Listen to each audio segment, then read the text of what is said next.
Hello and welcome back. नमस्कार। तो अगले 60 मिनट में कंप्लीट फिजिक्स के फॉर्मूले आपके सामने से ब्रश अप होने वाले हैं, starting from units and dimensions up till semiconductor. जितने भी फिजिक्स के 11वीं और 12वीं के यूनिट हैं उन सब के फॉर्मूले आपके सामने से जाएंगे। ध्यान से देखते चलना, सुनते चलना, बहुत बहुत काम का सेशन होने वाला है। तो चलिए आइए करते हैं शुरुआत। सबसे पहले हम लोग बात कर रहे हैं मैकेनिक्स में वेक्टर्स की। वेक्टर में सबसे महत्वपूर्ण बात आपके सामने आती है पोजीशन वेक्टर। यहीं से आप लोग वेलोसिटी और एक्सेलरेशन की भी चर्चा करते हैं। पोजीशन वेक्टर हम लोग इस प्रकार से रिप्रेजेंट करते हैं, किसी भी पॉइंट की पोजीशन ये बताता है। आपने लिख दिया ए एक्स आई कैप, ए वाई जे कैप, ए जेड के कैप, ए एक्स ए वाई और ए जेड एक्स वाई और जेड कंपोनेंट के मैग्नीट्यूड्स हैं। यहां पे आपने लिख दिया ए या तो मॉड ए रूट ओवर ए एक्स स्क्वायर प्लस ए वाई स्क्वायर प्लस ए जेड स्क्वायर, यह है magnitude of the vector. Dot product की अगर हम लोग बात करें तो ए डॉट बी, जिसको क्या आप लिखते हैं ए बी कॉस थीटा, इसको आप सिंपली मल्टीप्लाई करते हैं, एक्स एक्स वाली क्वांटिटी 1 बन जाती है, एक्स वाई वाली 0 बन जाती है, क्योंकि कॉस 0 की वैल्यू 1 होती है, कॉस 90 की वैल्यू 0 होती है, इसलिए आई कैप 1 बन गया, आई कैप जे कैप 0 बन गया। ठीक है, आई होप कि सारी चीजें रिकैप हो पा रही है, बस सुनते चलना ध्यान से, एकदम दिमाग में सारी चीजें ब्रशअप होती जाएंगी। Cross product A cross B, आप लोगों के पास ये एक प्लेन है जिसमें कि एक वेक्टर है ए, एक वेक्टर है बी। ए क्रॉस बी आप लोग इस प्रकार से करते हैं, एक ही डायरेक्शन में फिंगर को खोलते हैं, बी की डायरेक्शन में बंद करते हैं, थंब देता है आपको डायरेक्शन ए क्रॉस बी की। ठीक है, काइनेमेटिक्स की अगर हम लोग बात करें तो काइनेमेटिक्स में आप लोगों ने बताया कि यार हमारे पास 6 महत्वपूर्ण पैरामीटर्स हैं। कौन कौन से? Distance, displacement, speed, velocity, acceleration और टाइम। इन्हीं में सारी बातें चलने वाली हैं। पहली इंपॉर्टेंट चर्चा आपके सामने आ रही है वेलोसिटी की, जिसको आप rate of change of displacement लिखते हैं, dx by dt। Average velocity total displacement upon total time, average speed total distance upon total time. Acceleration rate of change of velocity, note my words, rate of change of velocity ना कि rate of change of speed. मतलब यह है कि constant speed पे भी acceleration संभव है। जैसे कि अगर हम बात करते हैं सर्कुलर मोशन की, स्पीड कांस्टेंट रहती है, डायरेक्शन चेंज होती रहती है, तो कांस्टेंट स्पीड पे भी एक्सेलरेशन है, सेंट्रीपिटल एक्सेलरेशन। ठीक है, और यहीं पे हमने बात करी इंस्टेंटेनियस की, जो किसी पर्टिकुलर मोमेंट पे, किसी इंस्टेंट पे वेलोसिटी या एक्सेलरेशन है वो इंस्टेंटेनियस है, d x by D t and d v by D t. चलिए आइए चर्चा बढ़ाते हैं आगे। मोशन इन स्ट्रेट लाइन में आप लोग चर्चा करते हैं सिर्फ और सिर्फ सीधे सीधे मोशन की, चाहे आगे हो या पीछे हो। 3 equations, v equal to u plus a t, v square equal to u square plus 2s, s equal to u t plus half a t square. Relative speed क्या होती है? एक बॉडी की स्पीड दूसरे के रिस्पेक्ट में, V A B मतलब ए की स्पीड बी के रिस्पेक्ट में। क्या लिखते हैं इसको? V B minus V A? जी नहीं, V A minus V B, simple सी बात। प्रोजेक्टाइल, आपने किसी ऑब्जेक्ट को किसी स्पीड से किसी डायरेक्शन में फेंक दिया।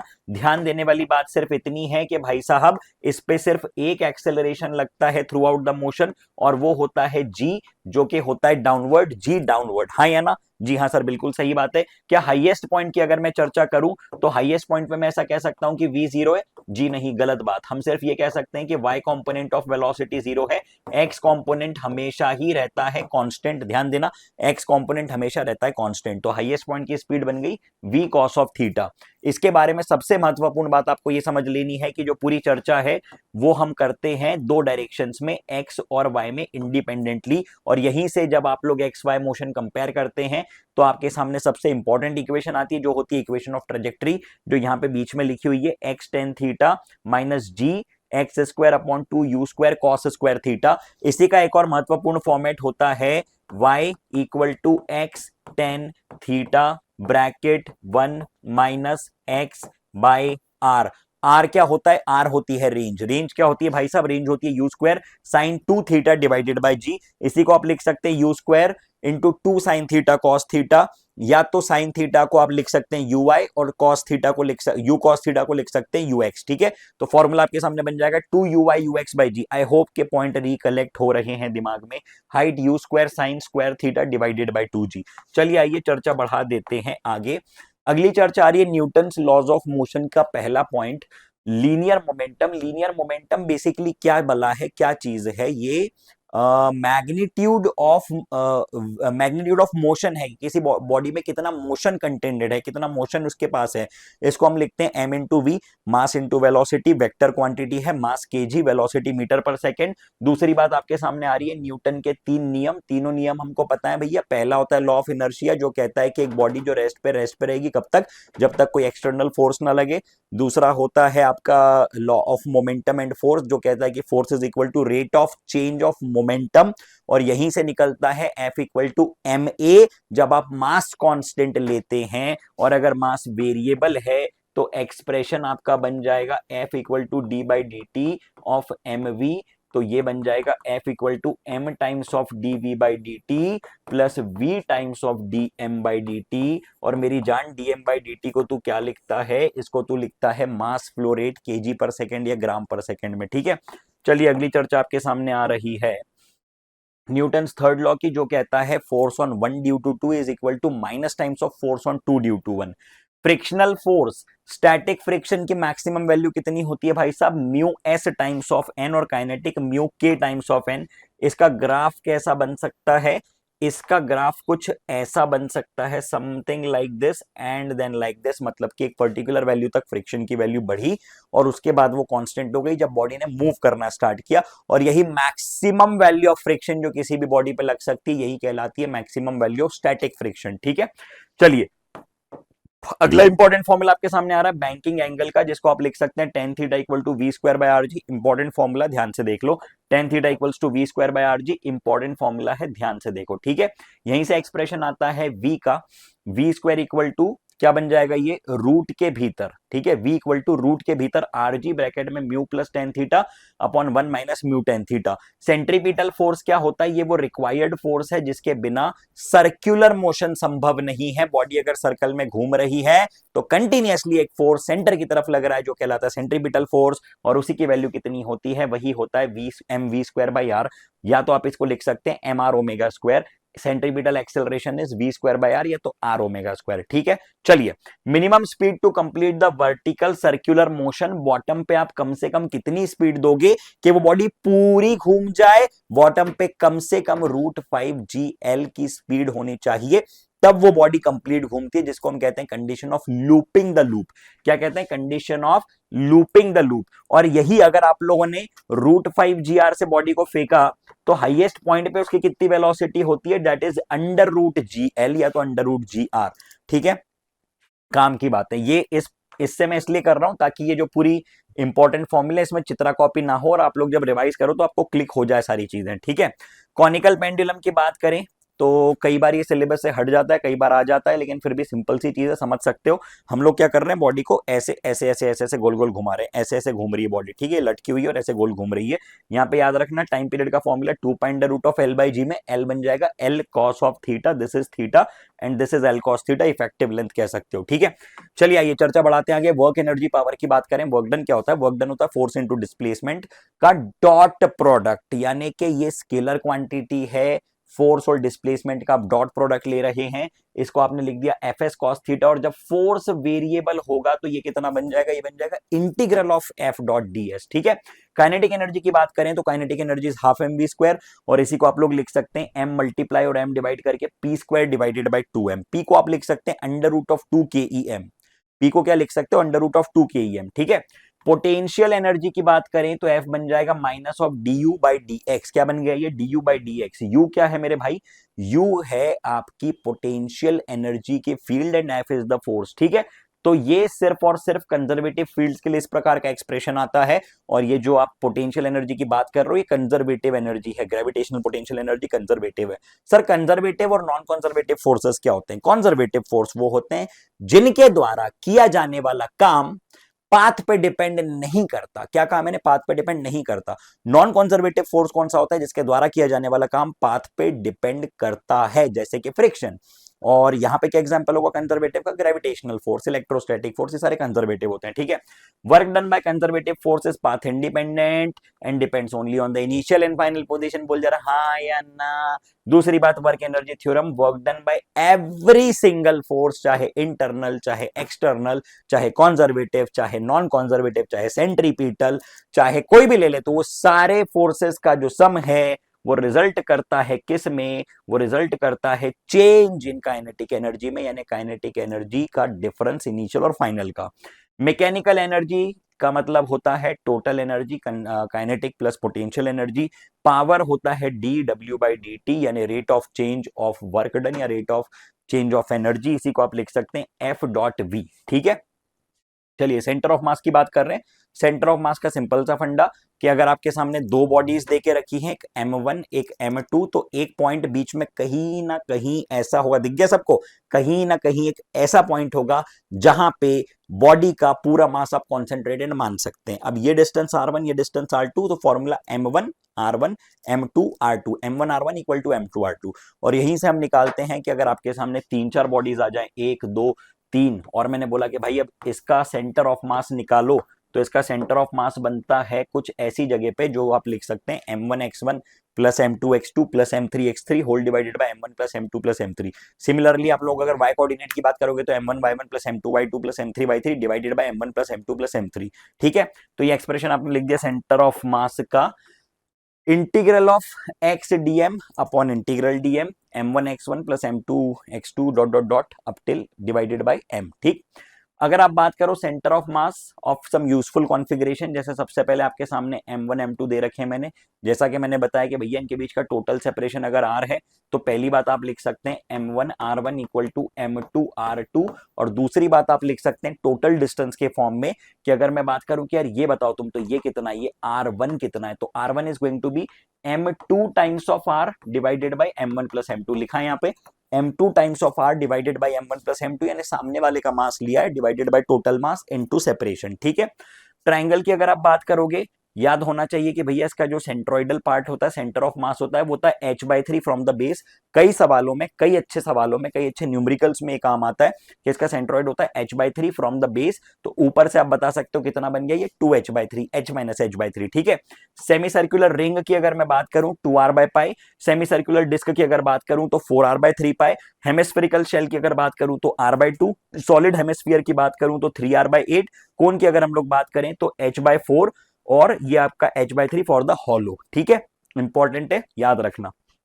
अगली चर्चा, मोशन ऑफ सेंटर ऑफ मास। आपने अभी अभी x का फॉर्मूला बोला m1 x1 plus m2 x2 plus m3 x3 dot dot dot dot up till mn xn divided by total मास। इसको डिफरेंशिएट कर दो तो x का डिफरेंशिएशन हर जगह पे बन जाएगा वेलोसिटी, तो आपका v का फॉर्मूला आ गया m1 v1 plus m2 v2 plus m3 v3 dot dot dot dot up till mn vn whole divided by m। ठीक है, तो ये आ गया आपके सामने motion of centre of mass का एक्सप्रेशन। क्लियर है बात, यहीं से आप लोगों ने लिख दिया एक्सेलरेशन ऑफ सेंटर ऑफ मास बन गया external force divided by the total mass. Collision की अगर आप लोग बात करो तो कोलिजन में टक्कर के पहले की स्पीड v1 v2, टक्कर के बाद की speed v1 dash v2 dash, masses m1 m2, और मास तो सेम नहीं, चेंज नहीं होने वाले, मास वही है। ठीक है, तो यहाँ पे दो प्रकार के कोलिजन होते हैं, इलास्टिक और इनइलास्टिक। आपको इनइलास्टिक की चर्चा करनी, जब भी करनी तो आपको कोफिशिएंट ऑफ रेस्टिट्यूशन की बात करनी है। क्या होता है coefficient of restitution? Relative velocity of separation divided by the relative velocity of approach. ठीक है, ये लिखा हुआ है relative velocity of separation divided by the relative velocity of approach. इसको शब्दों में भी लिख देता हूं मैं यहाँ पे कि ये एक्सप्रेशन क्या बन गया, ये बन गया relative velocity of separation divided by the relative velocity of approach. ठीक है, अप्रोच। क्लियर है बात। अब यहाँ पे कंडीशंस आपको दे रखी है कि भैया अगर आपके एक मास बहुत बड़ा हुआ, दूसरा बहुत छोटा हुआ, तो क्या होगा। ये सारी कंडीशंस रखने की जरूरत नहीं है, सिर्फ आपको बेसिक एक फॉर्मूला याद रखना है इसका। अरे ये क्या हो गया, कहाँ चले गए हम लोग। हाँ हाँ, ठीक है ठीक है, इसका जो फॉर्मूला आपको बता के रखा है V2 वाला, वो आपको याद रखना है, और आपको E की वैल्यू पता होनी चाहिए कि बेसिकली E क्या है। E होता है रिलेटिव वेलोसिटी ऑफ सेपरेशन, यानी V2 minus V1 whole divided by U1 minus U2। ठीक, काम की बात है, ध्यान रखना। चलिए आइए चर्चा बढ़ा रहे हैं आगे। रिजिड बॉडी डायनामिक्स की अगर बात करें तो सबसे पहले रिजिड बॉडी होती क्या है। रिजिड बॉडी एक ऐसी बॉडी होती है जिसके दो पॉइंट्स के बीच में सेपरेशन चेंज नहीं हो सकती। अगर आप बॉडी को खींचोगे भी तो भी उसके दो पॉइंट्स के बीच का जो डिस्टेंस है वो चेंज नहीं होगा। और यहां पे हम लोग चर्चा करते हैं कि अगर इस बॉडी को मैं किसी पॉइंट के अबाउट ऐसे पकड़ के घुमा दूं, इस बॉडी को यदि किसी पॉइंट के अबाउट हम पकड़ के ऐसे घुमाएं तो भैया क्या होगा, तो हर पॉइंट उस एक पर्टिकुलर एक्सेस के अबाउट घूमेगा। यहां पे आप चर्चा करोगे ओमेगा की। What is omega? Omega is angular velocity, जिसको हम लिखते हैं d theta by D t. इसको आपने लिख दिया d theta by D t, v की वैल्यू लिख दिया आपने ओमेगा क्रॉस आर, काम की बात है। दूसरी बात, एंगुलर एक्सेल, देखो ये v की जो वैल्यू बताई ना मैंने, v equal to omega cross r, ये डायरेक्शन से निकलती है। कैसे? ओमेगा बेसिकली क्या है, what is omega? Omega is the axial vector, याद रखना, थीटा ओमेगा अल्फा टाउ, ये सारे एक्सियल वेक्टर हैं जिनकी डायरेक्शन एक्सिस के अलोंग आती है, काम की बात है, ठीक है। तो v equal to omega cross r, a equal to alpha cross r, बच्चे उल्टा बोलते हैं आर एल्फा आर ओमेगा, बोलने में वो रहता है, लेकिन आपको ये ध्यान रखना है कि इसका क्रॉस प्रोडक्ट एक्चुअल में होता क्या है, ठीक। Rotation about the axis with constant alpha, same to same जो आपने तीन एक्सप्रेशंस बताए थे ना, v equal to u plus a t, s equal to u t plus half a t square, same to same आपने लिख देने इसके लिए, ठीक है। ओमेगा थीटा टी, मतलब v के जगह पे ओमेगा आ गया और u के जगह पे ओमेगा नॉट आ गया, थीटा की जगह पे एस की जगह पे थीटा आ गया, ठीक है। चलिए, मोमेंट ऑफ इनर्शिया क्या होता है, double moment of the mass या तो second moment of the mass होता है, m इंटू आर यानी एम आर स्क्वायर। अगर आप एक पॉइंट ऑब्जेक्ट की बात करते हो तो एक पॉइंट ऑब्जेक्ट के लिए मोमेंट ऑफ इनर्शिया कितना होता है किसी एक्सिस पे, एम आर स्क्वायर, ठीक है। पॉइंट ऑब्जेक्ट को घुमाओगे एम आर स्क्वायर। अगर आप लोग एक डिस्क को घुमाते हो उसकी सेंट्रल एक्सिस के अबाउट तो वो होता है 1/2 एम आर स्क्वायर। डिस्क को, शेल को घुमाते हो आप तो शेल के लिए होता है 2/3 m are square. Hollow sphere को लेते हो आप लोग, सॉरी सॉलिड स्फीयर को लेते हो, शेल यानी हॉलो, सॉलिड को लेते हो तो 2/5 एम आर स्क्वायर। अगर आप एक रॉड को लेते हो उसके सेंटर के अबाउट ml स्क्वायर बाय 12। अगर आप लोग एक हॉलो सिलेंडर को लेते हो तो बिल्कुल रिंग जैसे बिहेव करेगा ये हॉलो सिलेंडर, क्यों, क्योंकि मास डिस्ट्रीब्यूशन सेम है। ध्यान रखना कि किस पे डिपेंड करता है moment of inertia, mass distribution पे। पूरा खेल किसका है, मास का नहीं, मास के डिस्ट्रीब्यूशन का है। तो यहां पे आप लोगों ने लिख दिया m are square, solid cylinder के लिए हाफ एम आर स्क्वायर, और रेक्टेंगल के लिए लिख दिया m into a square plus b square by 12, ठीक है। पैरेलल एक्सिस थ्योरम क्या कहती है भाई, कि अगर आपके पास मोमेंट ऑफ इनर्शिया किसी भी एक्सिस के अबाउट पता है, किसी दूसरी एक्सिस का निकालना है, तो उसमें M are square add up कर दो तो ये बन जाएगा I parallel equal to I centre of mass plus M are square. Perpendicular axis theorem की बात करो, I Z equal to I X plus I Y, दो परपेंडिकुलर एक्सिस का जो मोमेंट ऑफ इनर्शिया है उसका सम तीसरे के बराबर हो जाएगा। रेडियस ऑफ गायरेशन, ये वो डिस्टेंस होती है जिसपे कि आप, जिसके अबाउट अगर आप मोमेंट ऑफ इनर्शिया निकालो तो टोटल मोमेंट ऑफ इनर्शिया के बराबर आए, यानी कि I equal to M K square कर दो, के की वैल्यू मिल जाएगी। Angular momentum, moment of momentum यानी आर क्रॉस पी, इसी को आप लोग लिख सकते हो I into omega. Torque, moment of force, जिसको आप लिख सकते हो आर क्रॉस एफ। याद रखने वाली बात है कि थीटा, ओमेगा, एल्फा, टाउ, ये सारे क्या होते हैं मेरे भाई, ये सारे के सारे होते हैं एक्सियल वेक्टर्स। मतलब अगर मैं एक बॉडी को घुमाता हूं कुछ ऐसे, अगर मैं एक बॉडी को घुमाता हूं कुछ ऐसे ऐसे, तो ये थंब हमको देगा किसकी डायरेक्शन, ये थंब हमको देगा, ये थंब हमको देगा किसकी डायरेक्शन, ये थंब हमको देगा इन सारे एक्सियल वेक्टर्स की direction. I hope that the point is absolutely clear, ठीक है। तो ये आप लोगों ने बता दिया टॉर्क वगैरह की बातें। कंजर्वेशन ऑफ एंगुलर मोमेंटम की बात करो, देखो यार, कंजर्वेशन ऑफ लीनियर मोमेंटम क्या था कि जब तक एक्सटर्नल फोर्स बॉडी पे नहीं लग रहा तब तक बॉडी का टोटल लीनियर मोमेंटम कंजर्व्ड रहेगा। इसी प्रकार से जब तक बॉडी पे टोटल टॉर्क जीरो है तब तक बॉडी का एंगुलर मोमेंटम कंजर्व्ड रहेगा। जब तक बॉडी का टोटल टॉर्क जीरो है, टोटल एक्सटर्नल टॉर्क जब तक बॉडी पे नहीं लग रहा तब तक बॉडी का एंगुलर मोमेंटम कंजर्व्ड रहेगा। इक्विलिब्रियम कंडीशन की अगर बात करें तो इक्विलिब्रियम कंडीशन होती है net force zero, net torque zero. Kinetic energy की बात करें तो काइनेटिक एनर्जी होती है half of I omega square, ठीक है, half of I omega square, half m v square half I omega square. Dynamics of circular motion, tau equal to I into alpha, f equal to m A comparison, ठीक है। Momentum को आप लोग क्या लिखते हैं, p equal to m v, यहाँ पे आपने क्या लिखा, एंगुलर मोमेंटम को आई इंटू ओमेगा या तो आर क्रॉस पी, ठीक। काइनेटिक एनर्जी अगर आप टोटल की बात करो तो वो बन जाएगी आपकी काइनेटिक एनर्जी, अगर कोई बॉडी रोल कर रही है, घूमते हुए आगे बढ़ रही है, मतलब ये मान लो एक बॉडी है, घूम भी रही है आगे भी जा रही है, तो half m v square plus half I omega square, ये बन गई इसकी total kinetic energy. Total angular momentum की अगर हम लोग चर्चा करें किसी ऐसी सिचुएशन में जिसमें कि बॉडी घूम भी रही है और घूमते हुए आगे भी जा रही है, ये तो वैसे कई काफी ज्यादा इस पे वो रहता है कि यार ये तो सर सिलेबस से हट चुका है, ये तो नहीं है, रोलिंग तो नहीं है सिलेबस में, लेकिन मैं हर बार कहता हूं कि बेसिक रोलिंग का आपको पता होना चाहिए वरना आप उलझ जाओगे। अगर ये वी है, ये ओमेगा है, तो भैया यहाँ पे टोटल जो एंगुलर मोमेंटम है वो आपका बन जाएगा I omega plus R into M V, यानी कि आपके दो एंगुलर मोमेंटम यहाँ पे इन्वॉल्व है, आई ओमेगा और एम वी आर, ठीक। चलिए आइए चर्चा बढ़ा देते हैं आगे। ग्रेविटेशन की बात करें, ग्रेविटेशन में gravitational force F equal to G M one M two by R square, ये रही दोनों मासेस, ये रहा distance. Potential energy minus G M M by R, gravitational acceleration G M by R square. Variation of G depth के साथ देखोगे तो G dash equal to G bracket one minus D by R, ठीक है, depth के साथ, ये h के बदले d कर देना इसको। अगर आप हाइट के साथ देखोगे मतलब ऊपर जाओगे सरफेस से, so G dash equal to G bracket one minus two H by R. लेकिन यहाँ पे एक कंडीशन है कि ये सिर्फ कब वैलिड है, ये सिर्फ तब वैलिड है जब आपका हाइट 5% या उससे कम हो, ठीक है। जब वो उससे ज्यादा हुआ तो क्या होगा, तब आपको ये करना पड़ेगा G dash equal to G M divided by R square, मतलब G dash equal to G M divided by R plus H का होल स्क्वायर, यहां से कंपेयर करना पड़ेगा, ठीक। ये जो घूमती है अर्थ, घूमने के कारण आपके काम का नहीं है वेरिएशन, वो हट चुका है सिलेबस से ये वाला, तो ये मैं नहीं बता रहा हूं। सीधे आ रहे हैं हम लोग ऑर्बिटल स्पीड पे। ऑर्बिटल स्पीड होती है under root of g M by r. जब भी कोई ऑब्जेक्ट अपनी ऑर्बिट में घूमता है, जब भी कोई प्लेनेट अपने ऑर्बिट में घूमता है, उसकी स्पीड इतनी होती है। एस्केप वेलोसिटी वो स्पीड जिससे हमको किसी भी ऑब्जेक्ट को प्रोजेक्ट करना होगा ताकि वो अर्थ को छोड़ के ही निकल जाए, ये होती है अंडर रूट 2 इंटू जी इंटू एम। एम को लिख सकते हो 4/3 पाई आर का क्यूब इंटू डेंसिटी, और ये डिवाइड में कर दिया आपने आर। तो एस्केप स्पीड का एक्सप्रेशन आपको पता चल गया, प्रोपोर्शनल है आर के और प्रोपोर्शनल है अंडर रूट ऑफ रो के। काम का एक्सप्रेशन है, ठीक है। केपलर के नियमों की बात करें, पहला नियम कि हर ऑब्जेक्ट अपने एलिप्टिकल पाथ में घूमता है, सर्कुलर में नहीं घूमता, और एलिप्टिकल पाथ में सन जो है वो दो में से एक फोकाई पे अवेलेबल होगा, दो में से एक फोकल पॉइंट पे अवेलेबल होगा। दूसरा कि एरियल वेलोसिटी जो होती है मेरे भाई, ये कांस्टेंट होती है। एरियल वेलोसिटी क्या है, DL by D T, rate of change of angular momentum, ठीक है। Sorry, areal velocity is D A by D T, sorry, areal velocity is D A by D T, ये constant है। और ये constant क्यों रह पाती है, इसका कारण बताता हूं। क्योंकि यहां पे कोई एक्सटर्नल टॉर्क नहीं है, तो एंगुलर मोमेंटम कांस्टेंट रहेगा, कंजर्व्ड रहेगा, यानी rate of change of angular momentum zero रहेगा, ठीक है।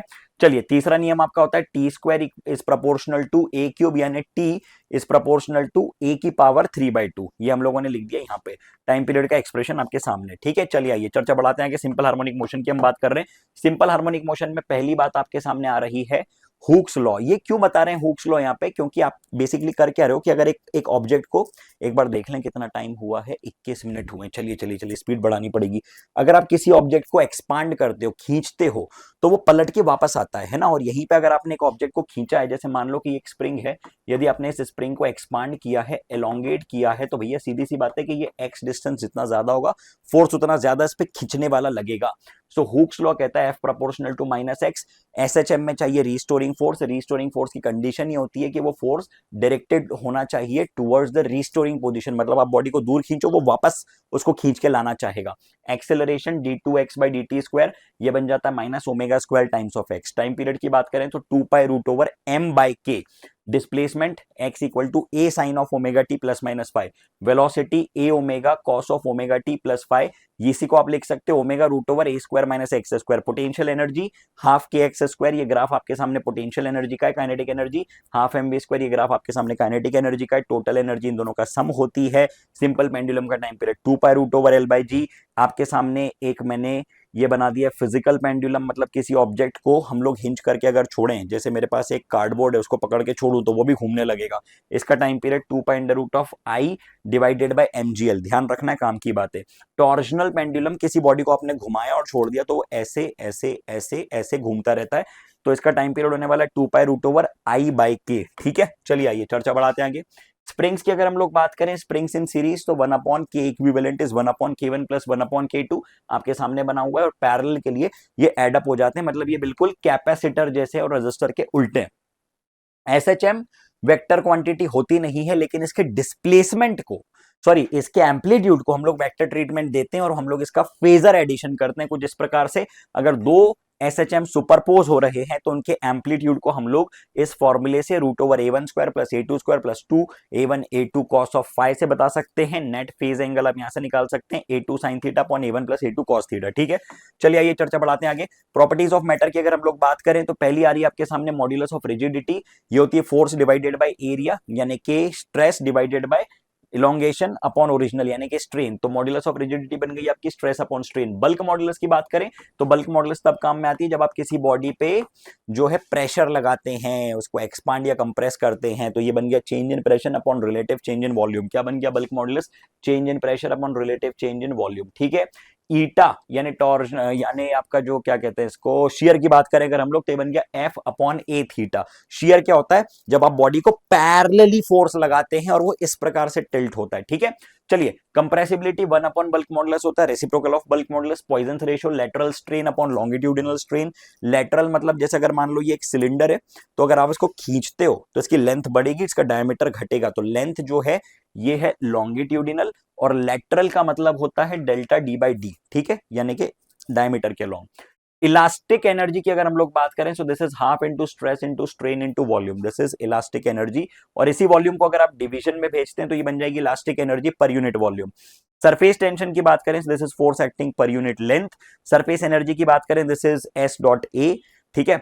Excess pressure inside a bubble की बात करें, so delta P is 2s divided by, और याद रखो बबल की बात चल रही, बबल बबल बबल, बबल में दो सरफेस होती है, कैसी दो सरफेस, ये अंदर एयर, ये सरफेस लिक्विड की, और बाहर एयर, एयर लिक्विड एयर, ये बबल बन गया। और अगर हम ड्रॉप की बात करें तो ड्रॉप कुछ इस प्रकार का होता है, ड्रॉप कुछ इस प्रकार का होता है, ऐसा ये बन गया आपका ड्रॉप। ड्रॉप में क्या है, पूरा लिक्विड ही लिक्विड है और उसके बाहर एयर है, तो एक सरफेस है, इसलिए इसके फॉर्मूले में क्या आएगा भैया, बबल के फॉर्मूले में डेल्टा पी आप लोगों ने लिख दिया, हाँ बबल के, नहीं नहीं नहीं, उल्टा उल्टा उल्टा, रुक जा रुक जा, ड्रॉप के फॉर्मूले में यहाँ पे गलत लिखा हुआ है, यहाँ पे गलत लिखा हुआ है, यहाँ पे गलत लिखा हुआ है, ये है बबल का, ये है बबल का, है ना, ये है बबल का, और 2s डिवाइडेड बाय ये है ड्रॉप का, ये है ड्रॉप का, ठीक है, याद रखना, ये ड्रॉप का फॉर्मूला है, बबल का फॉर्मूला है।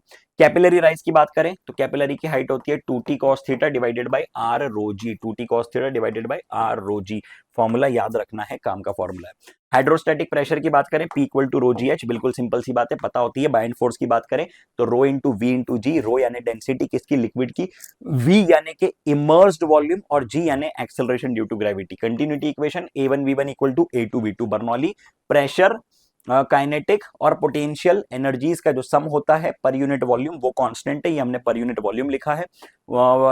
हम लोग बात करें टॉरिसेली इक्वेशन की, तो इसमें आती है वेलोसिटी ऑफ एफ्लक्स, मतलब आप किसी बॉडी में छेद कर दो, उससे बॉडी से पानी निकल रहा है, किस स्पीड पे निकलेगा, इस स्पीड पे निकलेगा, √2gh पे, ठीक है। विस्कस फोर्स की बात करें तो विस्कस फोर्स आपका बन जाता है minus eta A DV by D X, ठीक है। Stokes law F equal to 6 pi eta R V. Poiseuille equation pi into P into R की power 4 divided by 8 into eta into L, ये syllabus में नहीं है, फिर भी मैं बता रहा हूं, कभी वर्ष के सिनेरियो पूछ ले, कोई भरोसा नहीं एनटीए का, तो आपको पता एटलीस्ट होनी चाहिए। टर्मिनल वेलोसिटी का एक्सप्रेशन बहुत ज्यादा इंपॉर्टेंट है, ये याद रखना, क्या कह रहा है ये, 2r² divided by sigma minus rho g divided by 9 eta, ये ध्यान रखने वाली बात है कि ये प्रोपोर्शनल है r² के, ठीक। Terminal velocity. अगली बात वेव, वेव क्या होती है, डिस्टर्बेंस होती है मीडियम में जिसके कारण एनर्जी ट्रांसफर होती है। जनरल इक्वेशन आपके सामने आ रही है, d2y by dx² is 1/v² times of d2y by dt²। एक जगह आपने ध्यान दिया x के रिस्पेक्ट में डिफरेंशिएशन, टाइम के रिस्पेक्ट में डिफरेंशिएशन, और यहाँ पे जो v है ये है वेव, वेव की स्पीड, ठीक है। चलिए चर्चा बढ़ा रहे हैं आगे। एम्पलीट्यूड ए, फ्रीक्वेंसी, वेवलेंथ वगैरह आपके सामने दी हुई है, ये होती है कंप्लीट वेव ट्रेन, इसको हम कहते हैं वेव ट्रेन। इसकी जो टोटल लेंथ होती है ये लैम्डा होती है, और हम लिखते हैं v equal to f times of lambda, frequency times of lambda. Time period होता है 2 पाई बाय म्यू, या तो t equal to 1 upon frequency, इसी को आप लिख सकते हैं 2 पाई बाय म्यू, ठीक है। के आपका एंगुलर वेव नंबर जो कि होता है 2 पाई बाय लैम्डा, और यहां पे आपने लिख दिया v equal to f lambda, काम की बात है। एक प्रोग्रेसिव वेव की इक्वेशन आपके सामने दी हुई है, ये रहा जनरल फॉर्मूला प्रोग्रेसिव वेव की इक्वेशन का, a sine of omega T plus minus k x, या तो k x plus minus omega t. अगर इनके बीच में अपोजिट साइन है, एक प्लस एक माइनस, तो समझ जाना कि वेव प्लस एक्स डायरेक्शन में जा रही है, ठीक है, ये इंपॉर्टेंट बात है। और अगर वेव माइनस एक्स डायरेक्शन में जा रही होगी तो इन दोनों में सेम साइन आएगा, दोनों प्लस या दोनों माइनस, ठीक। चलिए आइए चर्चा बढ़ाते हैं आगे। वेव ऑन अ स्ट्रिंग की बात करें, स्पीड होती है √2 by mu, power transmitted 2 pi square into mu into v into a square times of frequency into a square times of v square, ठीक है। इंटरफेरेंस की अगर हम लोग बात करें तो इंटरफेरेंस के एक्सप्रेशन आपके सामने अभी अभी थोड़ी देर पहले हम लोगों ने देखे, कोई दिक्कत वाली बात नहीं है, ठीक। चलिए यहां पे आपको ध्यान देने वाली बात यह है कि जिस पॉइंट पे मैक्सिमम डिस्प्लेसमेंट है वो कहलाता है एंटी नोड, जिस पे मिनिमम यानी जीरो डिस्प्लेसमेंट है वो कहलाता है नोड। और दो एंटी नोड्स के बीच की अगर हम लोग सेपरेशन की बात करें, जैसे कि ये एक नोड है और ये एक नोड है, इनके बीच का सेपरेशन λ/2, एक एंटी नोड है और दूसरा एंटी नोड है, इनके बीच का सेपरेशन कितना है, λ/2। और दो एंटी नोड्स के बीच के सेपरेशन की बात करूं, मतलब 1 2 और तीसरे की बात करूं, दो कॉन्जिकेटिव की, तो ये टोटल लैम्डा बन जाएगा, ठीक। चलिए आइए चर्चा बढ़ाते हैं आगे। String fixed at both the ends, दोनों एंड्स पे अगर ये स्ट्रिंग फिक्स्ड है तो ये कॉर्नर्स पे क्या बनेंगे भाई साहब, नोड बनेंगे, बीच में क्या बनेंगे, एंटी नोड, एक ये बन रहा है नोड। तो यहाँ पे आपने बोल दिया बाउंड्री कंडीशन क्या बन गई, y equal to 0, x equal to 0 और x इक्वल टू l, ये आपकी बाउंड्री कंडीशन आ गई। अलाउड फ्रीक्वेंसीज आपकी बन जाएंगी n times of lambda by 2, मतलब मल्टीपल्स ऑफ लैम्डा बाई 2। तो ये v आ गया n upon 12 root over t by mu. अब यहाँ पे से आप फर्स्ट हार्मोनिक सेकंड हार्मोनिक ये सब बता सकते हो, मतलब कि एक जो है वो क्या लिख दिया लैम्डा बाई 2, तो दूसरा उसका मल्टीपल इंटू 2, तीसरा इंटू 3, चौथा इंटू 4, ये आपके सामने बन गए सारे फॉर्मूले। ठीक है, चलिए आइए चर्चा बढ़ाते हैं आगे। String fixed at one and, string अगर आपकी एक एंड पे फिक्स्ड है तो भैया एक साइड आपका बनेगा ओपन और एक साइड आपका बनेगा क्लोज्ड। ठीक है, बाउंड्री कंडीशन आपकी बन गई y equal to 0 at x equal to 0, मतलब कि जहां पे आपका ओरिजिन है वहां पे आपकी क्या है, अगर मान लो इस पॉइंट को आप ओरिजिन कहते हो तो यहाँ पे नोड ही बनेगा हमेशा, जो ओपन एंड है यहाँ पे एंटी नोड बनेगा।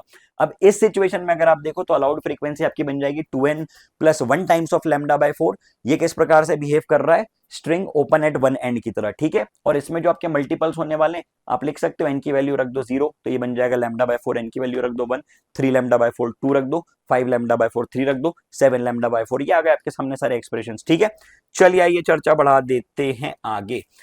साउंड वेव की अगर हम लोग चर्चा करें तो डिस्प्लेसमेंट की इक्वेशन आपके सामने साउंड वेव के लिए दी हुई है, प्रेशर की इक्वेशन दी हुई है। प्रेशर और डिस्प्लेसमेंट में 90 डिग्री का फेज डिफरेंस होता है, मतलब जहां पे प्रेशर का मैक्सिमम वहां पे एम्पलीट्यूड का minima and vice versa. Speed of sound की अगर हम बात करें तो पहला वेरिएशन स्पीड ऑफ साउंड के बारे में हमको दिया था न्यूटन ने, जो कि एक्सप्रेशन उन्होंने गलत दिया था क्योंकि उन्होंने आइसोथर्मल प्रोसेस मानी थी, फिर लाप्लासन ने करेक्शन किए और उन्होंने एडियाबेटिक प्रोसेस होती है साउंड का प्रोपोगेशन, ऐसा हमको बताया। और यहीं से एक्सप्रेशन निकलता है, लिक्विड के लिए बीटा बाय रो, सॉलिड के लिए यंग्स मॉडुलस अपॉन रो और गैस के लिए गामा पी बाय रो। ठीक है, इंटेंसिटी का एक्सप्रेशन आपके सामने है, ध्यान देने वाली बात आपके लिए ये लिखी हुई है। और अगर हम बात करें स्टैंडिंग लॉन्गिट्यूडनल वेव, बिल्कुल उसी तरीके से जिस प्रकार से अभी आप लोगों ने प्रोग्रेसिव वेव देखी थी। ठीक है, तो यहां पे हम लोगों ने डिस्कशन किया है साउंड वेव तक का। अब आ जाते हैं आपके ऑर्गन पाइप्स पे। ये है आपके सामने क्लोज्ड ऑर्गन पाइप, बिल्कुल वही फंडा, बस ध्यान रखने वाली बात कि इसकी allowed frequency 2n plus 1 lambda by 4, n की वैल्यू 1 2 3 4 एंड सो ऑन करते जाना, आप लोगों को एक्सप्रेशंस मिलते जाएंगे। और अगर हम लोग ओपन की बात करेंगे तो n times of lambda by 2, n की अलग अलग वैल्यूज रखते जाइए, आपके सामने फॉर्मूला आ गए। ठीक है, चलिए आइए चर्चा बढ़ा देते हैं आगे। अगली बात आपके सामने आ रही है, तो चलिए बढ़ाते हैं चर्चा आगे। वेव्स आप लोगों ने किया, इसके आगे मैं करवा रहा हूं वेव ऑप्टिक्स, क्योंकि ये दोनों ही लिंक्ड टॉपिक्स हैं। देखो सीक्वेंस मैंने कुछ ऐसा सेट किया है कि आप लोगों को रिवीजन में जो है एक ब्रेन को ईज होगी, तो देखते चलना सुनते चलना। चलिए ये चर्चा बढ़ा रहे हैं आगे। सबसे पहली बात हम लोग करेंगे इंटरफेरेंस की। इंटरफेरेंस क्या होता है भैया, सुपरपोजिशन होता है दो वेव्स का जिनकी फ्रीक्वेंसी सेम हो। तो आपको मालूम है कि फॉर्मूला आप लोग लिखते हो एम्पलीट्यूड का, क्या एक्सप्रेशन लिखते हो आप लोग, लिखते हो a इक्वल्स टू, यहां लिख देता हूं मैं, आप लोग एम्पलीट्यूड का एक्सप्रेशन लिखते हैं a equals to root over a1 square plus a2 square plus 2a1 a2 cos of phi. हाँ या ना, जी हाँ सर, बिल्कुल सही बात है। अब आपको यह भी पता है कि एम्पलीट्यूड के स्क्वायर के प्रोपोर्शनल होती है इंटेंसिटी, यानी I is proportional to a square. तो सेम फॉर्मूला इंटेंसिटी का आपके सामने कुछ इस प्रकार से आ जाएगा, I equal to I1 plus I2 plus 2 times of root I1 I2 cos phi. Maximum intensity बन जाएगी root I1 plus root I2 का होल स्क्वायर, मिनिमम बन जाएगी root I1 minus root I2 का होल स्क्वायर। यहीं से आपको पता है कि अगर इंटेंसिटी सेम हो, इंपॉर्टेंट फॉर्मूला रिपीट कर रहा हूं, ध्यान से सुनना, यदि इंटेंसिटी सेम हो तो नेट इंटेंसिटी आपके सामने कुछ इस प्रकार से रिप्रेजेंट होगी। बहुत इंपॉर्टेंट बात है, इसलिए इसको मैं सेपरेटली भी लिख रहा हूं, I equals to 4 times of I not into cos square 5/2। और यहां पे मैक्सिमम वैल्यू आपको पता है कि कितनी हो सकती है, 4 टाइम्स ऑफ I नॉट। ठीक है, मिनिमम कितनी हो सकती है, 0 हो सकती है। अब अगर हम लोग बात करें फ्रिंज विड्थ की, वो होती है लैम्डा डी बाई डी। कितनी, lambda D by D. Interference wave transmitted through a thin film की बात करें तो यहाँ पे पाथ डिफरेंस क्रिएट होता है एन लैम्डा, जो कि होता है कंस्ट्रक्टिव इंटरफेरेंस की condition. Delta x equal to 2n plus 1 lambda by 2 destructive interference की कंडीशन। यहीं से हम बात करेंगे वाईडीएससी और डिफ्रैक्शन की। देखिए सबसे पहली बात आपके सामने आ रही है वाईडीएससी, सबसे सबसे सबसे ज्यादा इंपॉर्टेंट डिस्कशन। आपको ये पता चला कि कंस्ट्रक्टिव इंटरफेरेंस की कंडीशन है डेल्टा एक्स, यानी कि पाथ डिफरेंस। पाथ डिफरेंस क्या होता है भाई, ये एक वेव जा रही है, ये दूसरी वेव जा रही है, इन दोनों के बीच की ये लेंथ का difference, this is delta x. Delta x की वैल्यू होती है एन लैम्डा, किसके लिए, कंस्ट्रक्टिव के लिए, और ये होती है 2n प्लस 1 या 2n minus 1 lambda by 2। 2n plus 1 या 2n माइनस 1 लैम्डा बाई 2 दोनों चल जाएंगे, कोई दिक्कत वाली बात नहीं है। पाथ डिफरेंस होता है y times of d by D. यहीं से y का एक्सप्रेशन आप लोग लिख देते हैं। y क्या होता है सर? ये वो पोजीशन है जहां पे के ब्राइट या तो डार्क फ्रिंज बनती है। तो y का एक्सप्रेशन आप लिख देंगे delta x times of capital D divided by small d, और यहीं से आप सिचुएशन बना देंगे, यहीं से आप कंडीशन बना देंगे कि यार यदि कंस्ट्रक्टिव इंटरफेरेंस है, ध्यान से सुनना, यदि कंस्ट्रक्टिव इंटरफेरेंस है तो डेल्टा एक्स को मैं उठा के रख दूं n टाइम्स ऑफ लैम्डा, और यदि डिस्ट्रक्टिव इंटरफेरेंस है तो डेल्टा एक्स को मैं उठा के रख दूं 2n प्लस या -1 टाइम्स ऑफ लैम्डा बाई 2। खेल हो गया खत्म। बोल जरा जल्दी हाँ या ना, कोई दिक्कत वाली बात? चलिए आइए चर्चा बढ़ा देते हैं आगे। Here we go, here we go, here we go। Optics की चर्चा कर रहे हैं। ऑप्टिक्स में आ रहा है लॉ ऑफ रिफ्लेक्शन। आपको मालूम है इंसिडेंट लाइट जो आती है उसको कहते हैं इंसिडेंट रे, टकरा के जो निकल जाती है, रिफ्लेक्ट हो जाती है, वो होती है रिफ्लेक्टेड रे, और इनके बीच में होती है नॉर्मल, जिससे कि आप सारे एंगल के मेजरमेंट्स करते हैं। एंगल सारे कहां से मेजर करेंगे भाई साहब? नॉर्मल से। तो इंसिडेंट और रिफ्लेक्टेड ये जो लाइट्स होती हैं ये बराबर बराबर एंगल बनाती है नॉर्मल के साथ, यानी कि angle of incidence equal to angle of reflection. दूसरी बात कि ये तीनों ही लाइंस जो हैं इंसिडेंट, रिफ्लेक्टेड और नॉर्मल, ये सेम प्लेन में है। प्लेन मिरर आपको किस प्रकार की इमेज देता है भाई साहब? वर्चुअल इमेज देता है। ये इमेज कैसी होती है? लैटरली इन्वर्टेड होती है। और कैसी होती है? इक्वी डिस्टेंट होती है। वर्चुअल है, रियल है। स्फेरिकल मिरर, इस प्रकार के मिरर, ये है कॉनकेव, और यदि मैं इसका रिवर्स बना दूं कुछ ऐसा, ये होता है कॉन्वेक्स। इंपॉर्टेंट फॉर्मूला आपका mirror equation 1/f equal to 1/v plus 1/u, focal length r/2 और मैग्निफिकेशन माइनस का v/u। काम की बातें लिख दी यहां पे हमने, ठीक है। इसको मैं हाईलाइट भी कर देता हूं, इसको मैंने सेपरेटली हाईलाइट भी कर दिया। चलिए आइए चर्चा बढ़ा रहे हैं आगे। रिफ्रैक्शन क्या होता है? रिफ्रैक्शन जब लाइट एक मीडियम से दूसरे मीडियम में जाती है तो ऑप्टिकल डेंसिटी चेंज होने के कारण, I repeat, optical density change होने के कारण उसका पाथ चेंज हो जाता है। लाइट जब एक मीडियम से दूसरे मीडियम में जाती है तो मेरे भाई ऑप्टिकल डेंसिटी चेंज होने के कारण उसका पाथ चेंज हो जाता है, वो बेंड हो जाती है। तो ये होता है आपका रिफ्रैक्टिव इंडेक्स, जो कि कंपैरिजन होता है speed of light in air और मीडियम का। एक्सप्रेशन लिख दिया c/v, Snell's law μ1 times of sine I equal to μ2 times of sine R. Apparent depth होता है d dash equals to d divided by mu. मतलब कि जब आप रेयरर मीडियम से ऑब्जेक्ट को डेंसर मीडियम में देखोगे तो वो शिफ्टेड दिखेगा। आप कहां से देख रहे हो? आप बाहर से देख रहे हो। ऑब्जेक्ट कहां पे? ऑब्जेक्ट पानी के अंदर है या किसी भी डेंसर मीडियम में, तो वो आपको कहां दिखेगा? वो आपको शिफ्टेड दिखेगा। इसकी सेपरेशन कितनी है? इसकी सेपरेशन d है। इसकी लेंथ कितनी है? d है। आपको दिख कहां पे रहा है? वो आपको दिख रहा है डी डैश पे। आपको कहां पे दिख रहा है? डी डैश पे, ठीक है। क्रिटिकल एंगल TIR की बात चल रही है। जब भी आप खुद डेंसर मीडियम में अवेलेबल हो, यानी कि जो ऑब्जेक्ट है आपका वो डेंसर मीडियम में हो और डेंसर से लाइट जा रही हो रेयरर में, डेंसर से लाइट जा रही हो रेयरर में, तो लाइट जाती है अवे फ्रॉम द नॉर्मल, और एक एंगल ऐसा आता है जिसपे लाइट चिपक के निकलती है जो कहलाती है एंगल ऑफ ग्रेजिंग इमरजेंस, और उसके वही कहलाता है क्रिटिकल एंगल। उसके बाद यदि आप लाइट को फर्दर ग्रेटर एंगल पे भेजते हो तो वो TIR कर देती है, यानी टोटल इंटरनल रिफ्लेक्शन कर देती है। साइन थीटा सी बन गया बेटा कितना? 1/म्यू, ठीक है। अगली चर्चा आ रही है प्रिज्म की। प्रिज्म एक बहुत ही इंपॉर्टेंट डिस्कशन है। ये बन गया आपके सामने प्रिज्म। ये जो बीच वाला एंगल है ये कहलाता है एंगल ऑफ प्रिज्म। यहां से लाइट आई, एक बार डिविएट हुई, दूसरी बार डिविएट हुई और निकल गई। टोटल डिविएशन को आप लोग कितना लिखते हैं? टोटल डिविएशन को लिखते हैं आप I प्लस ई माइनस ए। दो जगह पर डिविएशन हुआ, ये Δ1 और ये मतलब लाइट जाना चाहती थी सीधे चली गई यहाँ पे Δ2। टोटल डिविएशन Δ1 प्लस Δ2 का समेशन। तो डेल्टा बन गया I plus E minus A. R1 और R2 इनके अंदर वाले एंगल ऑफ रिफ्रैक्शन, इनका सम होता है ए के बराबर, तो ये भी मैंने लिख दिया delta equal to I plus E minus A और R1 प्लस R2 बराबर कितना? ए, ठीक है। यहीं से आप लोगों ने डेल्टा की कंडीशन बताई कि भैया जो डिविएशन है उसका ग्राफ कुछ ऐसा बनेगा, डिविएशन का ग्राफ कुछ ऐसा बनेगा। यहां से क्या पता चल रहा है? यहां से क्या साबित हो रहा है? यहां से ये पता चल रहा है कि हर एंगल ऑफ इंसिडेंस के लिए, हर एंगल ऑफ इंसिडेंस के लिए एक एंगल ऑफ इमरजेंस ऐसा है जिसपे सेम डिविएशन आ रहा है, लेकिन सिर्फ एक एंगल ऐसा है जिसपे के मिनिमम डिविएशन देखने को मिलता है, वही कहलाती है एंगल ऑफ मिनिमम डिविएशन। और उसका एक्सप्रेशन आपके सामने दिया हुआ है, ये sine of a plus delta min by two upon sine of a by two. यदि आपका थिन प्रिज्म हो, यदि आपका प्रिज्म थिन हो, थिन यानी छोटा, तो डेल्टा का एक्सप्रेशन बनेगा म्यू माइनस 1 टाइम्स ऑफ ए, ठीक है। काम की बात है, आइए चर्चा बढ़ा रहे हैं आगे। Here we go, here we go, here we go. चलिए refraction at a spherical surface, ये स्फेरिकल सरफेस आपके सामने। अब देखिए इसमें किसी भी प्रकार की सरफेस हो, यदि सरफेस ऐसी भी हुई तो भी कोई फर्क नहीं पड़ेगा, ऐसी हुई तो भी कोई फर्क नहीं पड़ेगा। ऑब्जेक्ट हमने रखा है यहां पे कितने डिस्टेंस पे, u डिस्टेंस पे। इमेज बन रही है यहां पे कितने डिस्टेंस पे, v डिस्टेंस पे। और ये फॉर्मूला आपका बन गया μ2 by V equal to μ2 minus μ1 by R. I repeat, μ2 by V minus μ1 by U equal to μ2 minus μ1 by R. R जो है वो रेडियस ऑफ कर्वेचर है, आर की वैल्यू यहां पे होगी माइनस, आर की वैल्यू यहां पे होगी माइनस और यहां पे होगी प्लस। बस इन बातों का आपको देना है ध्यान, आर आपको रखना है साइन कन्वेंशन के साथ।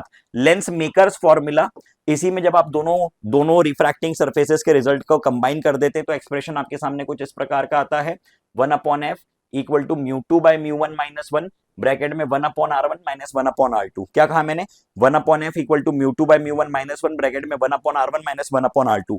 लेंस मेकर्स फॉर्मूले की अगर हम लोग बात करें तो भैया ये आपने बता दिया, बहुत ही इंपॉर्टेंट फॉर्मूला है। और यहीं पे यदि आप लोग बात करते हो कि यदि ऑब्जेक्ट इंफिनिटी पे है तो इमेज कहां पे बनती है, फोकल लेंथ पे, और एक्सप्रेशन आपको मिलता है 1/f equal to 1/v minus 1/u, जो कि लेंस फॉर्मूला है। और यहीं से मैग्निफिकेशन आपके सामने आ जाता है v by you. This is very very very very very very very very very important formula. ठीक है, फिर से पावर ऑफ लेंस क्या होता है, ये पावर होता है कन्वर्ज या डाइवर्ज करने की एबिलिटी। यदि लेंस ज्यादा पावरफुल है तो वो ज्यादा कन्वर्ज करेगी, यानी कि पास में कन्वर्ज करेगी, यानी कि फोकल लेंथ उसकी कम होगी। So power is inversely proportional to focal length.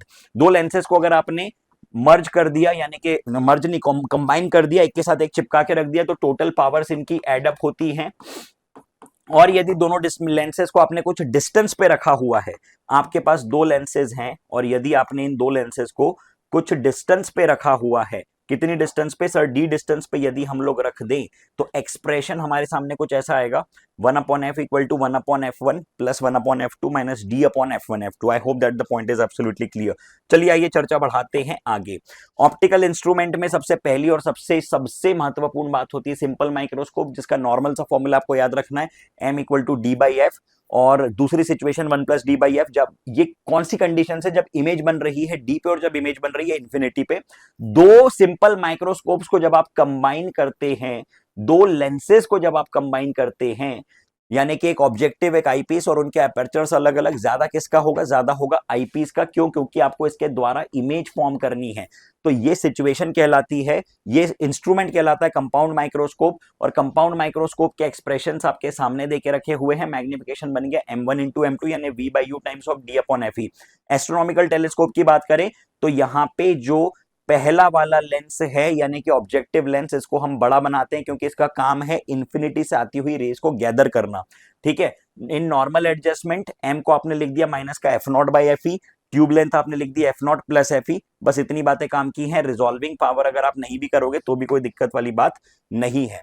Dispersion without deviation last to last year syllabus में था, फिर उसके बाद हटा दिया गया था। अभी भी इसमें कंफ्यूजन रहता है बच्चों को, लेकिन फिर भी मैं फॉर्मूले बता रहा हूं, देखना आप लोग। ठीक है, देखो सबसे पहले dispersion by a prism with small angle a, कितना होता है इसका mean deviation, mu y minus 1। Mu y क्या है, ये है म्यू ऑफ येलो। मीन किसको लेते हैं हम लोग, येलो को। ठीक है, एंगुलर डिस्पर्जन आपका बन गया dispersion caused by violet minus dispersion caused by red. ठीक, मतलब क्या है ये कि अगर आपके पास एक प्रिज्म है तो एक प्रिज्म में जब आप व्हाइट लाइट भेजते हैं तो वो 7 रंगों में बिखरती है, और इन्हीं 7 रंगों में से एक आपका होगा वॉयलेट, एक होगा इंडिगो, एंड सो ऑन। और इन दोनों का जो डिफरेंस है, जो मैक्सिमम और मिनिमम का डिफरेंस है, वही आपका कहलाएगा क्या, angular dispersion. So mu v minus mu r times of a. Dispersive power important formula है, डिस्पर्सिव पावर इंपॉर्टेंट फॉर्मूला है mu v minus mu r upon mu v minus 1। खत्म किए, एज इट इज याद रखना है आपको। ठीक है, डिस्पर्जन विदाउट डिविएशन में क्या हो रहा है भैया, टोटल डिविएशन आपने एड अप करके 0 कर दिया, क्योंकि एक ने डिविएट किया होगा क्लॉकवाइज, दूसरे ने डिविएट कर दिया एंटी क्लॉकवाइज। और डिविएशन विदाउट डिस्पर्जन में आपने क्या किया, आपने नेट डिस्पर्जन 0 कर दिए, दोनों के नेट एंगुलर डिस्पर्जन आपने एड अप करके 0 कर दिए। बस इतनी सी बात आप लोग रखना ध्यान। चलिए चर्चा बढ़ाते हैं आगे। हीट एंड थर्मोडायनेमिक्स, सबसे पहली बात आ रही है टेम्परेचर स्केल की। आपको टेम्परेचर स्केल्स में एक ही फंडा याद रखना है कि किसी भी स्केल के लिए दो बातें महत्वपूर्ण होती हैं, उसका लोअर पॉइंट, उसका हायर पॉइंट, और यहीं से आप निकालते हैं उसकी रीडिंग। और एक फंडा आपको याद रखना है reading minus lower upon higher point minus lower point, ये जो फ्रैक्शन है ये हर प्रकार की स्केल के लिए होता है constant. I repeat the statement, ये जो वैल्यू लिखी है ये हर प्रकार की स्केल के लिए कांस्टेंट होती है, ठीक है। तो सबसे पहली चर्चा कर रहे हैं आप लोग Fahrenheit and degree centigrade scale की। So F equal to 32 plus 9/5 times of C, K equal to C+2 से, ये रटना नहीं है आपको, ये सारी चीजें आप याद नहीं रखोगे तो भी काम चल जाएगा। Ideal gas equation PV equal to nRT, n के नंबर ऑफ मोल्स, ठीक है। वंडरवॉल इक्वेशन केमिस्ट्री में आप लोग पढ़ते हैं P plus A/V² V minus B equal to nRT, ठीक है। थर्मल एक्सपांशन क्या कहता है? थर्मल एक्सपांशन कहता है भाई साहब delta L divided by L equal to delta L by L is proportional to delta T, proportionality हटेगी तो ये बनेगा delta L equals to L alpha delta T, ठीक है। थर्मल स्ट्रेस क्या होता है? स्ट्रेस बेसिकली क्या होता है? Force upon area. आपको पता है यंग्स मॉडुलस को आप लिखते हैं stress divided by strain, stress divided by strain, strain को लिखते हैं डेल्टा L बाय L, तो यहां से थर्मल स्ट्रेस का फॉर्मूला आप लिख सकते हैं, ठीक।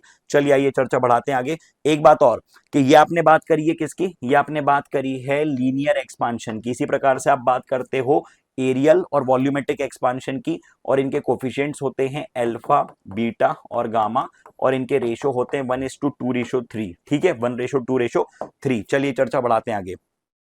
काइनेटिक थ्योरी ऑफ गैसेस, सबसे पहली और सबसे महत्वपूर्ण बात कि भैया total mass of a gas की अगर आप बात करोगे तो क्या बन जाएगा ये molar mass? Mass of one particle into the number of particles, और कितने पार्टिकल होते हैं एक मोल में?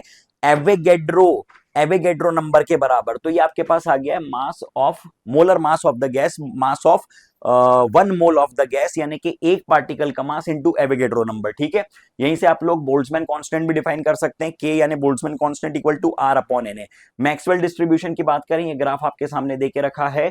Most probable velocity, average velocity, RMS velocity, तीनों के फॉर्मूले बहुत ही ज्यादा महत्वपूर्ण हैं, यहां लिख दिए मैंने तीनों के फॉर्मूले। आरएमएस वेलोसिटी होती है √3 kT/m, √3 की वैल्यू होती है 1.73। ये एवरेज वेलोसिटी होती है √8/π, इसकी वैल्यू आप निकालोगे तो इससे थोड़ी छोटी आएगी, और ये होती है √2 यानी 1.414। ये बेसिकली 1.5 या 1.6 के आसपास आती है, और ये 1.414। तो ये आपको देख के पता चल गया कि मैक्सिमम ये है, मिनिमम ये है, ठीक है। प्रेशर, प्रेशर का एक्सप्रेशन होता है 1/3 times of rho into v RMS का स्क्वायर, ठीक है। यहाँ पे वी आरएमएस आता है, बस यही ध्यान देने वाली बात है। इक्विपार्टीशन, लॉ ऑफ इक्विपार्टीशन क्या कहता है कि जो टोटल एनर्जी होती है किसी भी गैस की वो होती है divided into its different degrees of freedom, और यदि हम बात करते हैं ईच डिग्री ऑफ फ्रीडम के पास कितनी एनर्जी है तो वो होती है 1/2 times of kT। K is the Boltzmann constant, T is the temperature, ठीक है। इंटरनल एनर्जी का एक्सप्रेशन यहां से आ जाता है 1/F/2 nRT। क्यों? इसमें क्या क्या किया है आपने? ये एक्सप्रेशन आपने बताया है एक पर्टिकुलर गैस के लिए, क्या बात कर रहे हो? ईच डिग्री ऑफ फ्रीडम के लिए, ठीक।